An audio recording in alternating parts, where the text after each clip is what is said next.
आइए देखते हैं आज के हाइलाइट्स।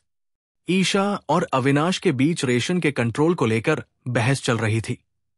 ईशा चाहती थी कि अविनाश रेशन का कंट्रोल अपने हाथ में ले, लेकिन अविनाश खाने को लेकर कोई हुकूमत नहीं चलाना चाहता था। इसी बात पर दोनों के बीच तकरार बढ़ती गई। ईशा ने फिर अविनाश से पूछा, क्या हम दोनों एक यूनिट नहीं हैं?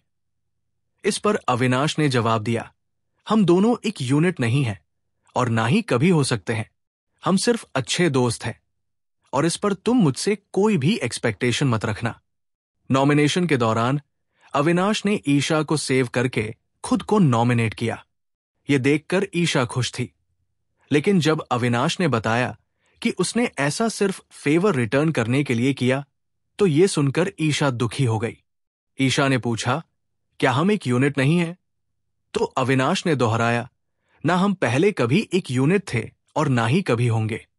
मेरे लिए इस गेम में सबसे पहले मैं इंपॉर्टेंट हूं, उसके बाद विवियन और फिर तुम।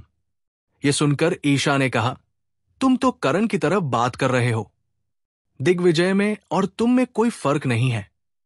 इस पर अविनाश ने कहा, अगर मैं तुम्हें किसी और से कंपेयर करके सच बता दूं तो वो तुम्हें बर्दाश्त नहीं होगा, इसलिए खामोश रहो। ये सब सुनने के बाद ईशा रोते रोते बाथरूम चली गई और वहां खूब रोई। बाद में अविनाश ने उसे समझाने की कोशिश की। रात का किस्सा। रात में यामिनी को फिर से भूत दिखाई दिया। विवियन ने सारा से कहा कि उसे यामिनी के बेड पर भूत बनकर बैठना होगा। जैसे ही यामिनी बाथरूम से वापस आई, उसने सारा को भूत की तरह बैठे देखा और डर गई। घरवालों ने भी कहा कि उन्हें कुछ नजर नहीं आ रहा। यामिनी डर के मारे सो गई। अगली सुबह बिग बॉस ने घर के सभी पुराने कॉन्टेस्टेंट्स को बुलाया और तीनों वाइल्ड कार्ड गर्ल्स में से पूछा कि उनका सबसे मजबूत कनेक्शन किसके साथ है। सभी ने अपने अपने नाम दिए और सबसे ज्यादा कनेक्शंस एडन को मिले। यामिनी को 3 कनेक्शंस मिले, जबकि अदिति का एक भी कनेक्शन नहीं था। इसलिए बहुमत के आधार पर अदिति को घर से बेघर कर दिया गया।